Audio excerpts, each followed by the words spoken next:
Keith Robinson, who joined my wife Jill in the First Lady's box of the State of the Union. Sergeant Robinson was born a soldier, Army National Guard, combat medic in Kosovo and Iraq, stationed at the same bases and around the same exact time as my son, Major Bo Biden, United States Army. In Baghdad, Sergeant Robinson was stationed yards from burn pits the size of football fields. And back home in Ohio, Danielle and their little girl waited for him to come home, to coach the soccer team, to build Legos. But when he finally came home, cancer likely caused prolonged exposure to the burn pits, ravaged his lungs and his body. A soldier who could bench press 315 pounds, squat 400 pounds, run 2 miles in 12 minutes, would be bent over in a bathroom gasping for air. Danielle, working full-time, turned to become a 24/7 caregiver, scared to leave him alone for even a minute. He was just 39 years old when she held his hand as he took his last breath. But Danielle said he never stopped fighting, and neither did she. She kept fighting for his memory, in his memory, for our veterans and their families are going through the same thing today. Families like hers, like so many of yours, you're the reason why we're doing everything we can. We've increased funding for VA research to study the health effects of toxic exposure in the military. We're speeding up the process to identify and address adverse impacts of military-related environmental exposure. We're following the science in every case, but we're also not going to force veterans to suffer in limbo for decades if the science is even if it's evenly divided. When the evidence doesn't give a clear answer one way or another, the decision we should favor is caring for our veterans while we continue to learn more, not waiting, not waiting. So I directed the VA to move quickly to review more of the cancers and provide determinations on whether or not they're presumed to be service-connected within 90 days. And by the way, you saw what happened at 9/11 when the buildings went down in New York. You saw the thousands of firefighters who, in fact, were because of the toxic smoke they inhaled. Finally, because some of the people in the media and in entertainment insisted that they be compensated for. Well, when diseases are so rare that there isn't enough evidence, we'll examine other factors as well. And this week, Secretary McDonough is developing a new rule that will add several rare respiratory cancers to the list of presumptive conditions for certain veterans. We also need to know more about which of our veterans may have been exposed to burn pits in the first place or other environmental toxins during their service. To record possible exposures before service members separate from the military. So we're building a more comprehensive database from the Department of Defense and Veterans Affairs to use to track access to exposures. We're working hard to educate everyone across the VA system about the potential impact of specialized care needed for burn pit exposure, urging veterans to sign up for the VA burn pit registry and to make sure they know about the benefits that may be available to them. You know what I found about veterans as we worked for those who are trying to deal with the mental health problems? Is they're used to always giving. You don't think you have a right to ask for anything. You don't think you have a right to ask. We're asking you to tell us where you've been, tell us what your needs are. Not to be ashamed of, it's to be proud of. We owe you. Improving training for VA providers to make sure they're equipped to diagnose and treat exposures to related conditions. And this year, launching a new network of specialized care providers and call centers to help connect veterans with questions about exposure to care that's consistent, comprehensive, and high quality. Folks, these are the kinds of steps that can make a difference in getting the proper care for more patients and providing support for veterans, especially those facing cancer diagnosis. And every one of you know, the earlier cancer is diagnosed, the greater the prospect of dealing with it, the greater the prospect of curing it. It reinforces the new goal of my cancer moonshot, to cut cancer deaths, the death rate by 50% over the next 25 years at a minimum, to create more supportive experience for all the patients and families. Secretary McDonough is part of my newly formed Cancer Cabinet. The Department of Veterans Affairs is an essential part of our whole of government initiative because we're going to invest billions of dollars solving this problem to turn cancers from death sentence into treatable diseases. These are all the things my administration is moving on. We're not waiting. We're not waiting. But some of the most important next steps need congressional action. Both the United States House of Representatives and the Senate have bills in motion that would extend eligibility period for VA care for burn pit-related health impacts from 5 years to after leaving the military to a minimum of 10 years. That would open enrollment to all veterans who served in Iraq and Afghanistan. And in February, the Senate passed their bill to do just that, unanimously, Democrat and Republican. And the House bill that passed just last week would do even more, expanding health care, mandating research, reforming the process of determining presumptions, and adding more conditions to the list of presumptive care. Both of these bills have bipartisan support.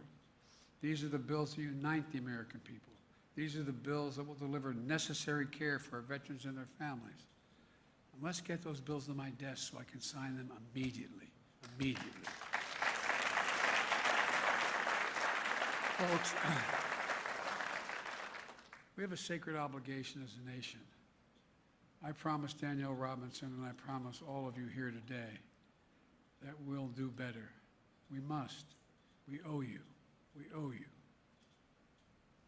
I can't say enough about the veterans community. And there's a famous expression by a famous English poet who said, "They also serve who only stand and wait." To every husband and wife with the deployed husband or wife. To every child with a mom or dad deployed, we owe you. We owe you. Because they also serve only stand and wait. I remember the head of the National Guard in the state of Delaware, wife, used to say a prayer. When my son got deployed, my wife was a school teacher who got up earlier than I did to get to school. I'd get to the train at 7:30 train. And I walked downstairs. I'd just have shaved and have my trousers on to get a cup of coffee. She'd be standing over the sink like many of you have done, looking out the window, mouthing a prayer that she was given by the commander's wife. A prayer for her son who was in harm's way. All of you did that. All of you do that. All of you worry about that call. So thank you. Thank you as well. Concluding point I'll make, and we talked about it, the Congressman and I on the way down. You know, this is an incredible generation, the 9/11 generation that fought. They served in a way I think they're right up there with the greatest generation. Because they not only got deployed once, but sometimes twice, 3, 4 times into harm's way. They come home and go back. And after knowing that they cleaned off the blood of the seat of that up-armored Humvee that they were in where they lost somebody. And they'd have to saddle up and go back out again. An enormous generation, an incredible generation. I was telling the guys on the way down, I remember flying into Iraq one of those times. And I went into the cockpit. And there were, I believe, 6 members, 5 men and 1 woman. And I asked the question of all of them. I said, how many is this your first tour of duty? Nobody raised their hand. Second tour of duty, nobody. Third tour, 2 of them. Fourth tour, 2 of them. Fifth tour, 1. No other generation has been deployed, redeployed, and redeployed, and redeployed. That takes nothing away from the World War I and World War II and Vietnam generations. But it's one thing to serve and come home and then go back and go back and go back. So we owe you. We owe you all, every veteran in here and every family member of veteran. May God bless you all, and may God protect our troops. Thank you for all you do.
Oh, give for spacious time, forever.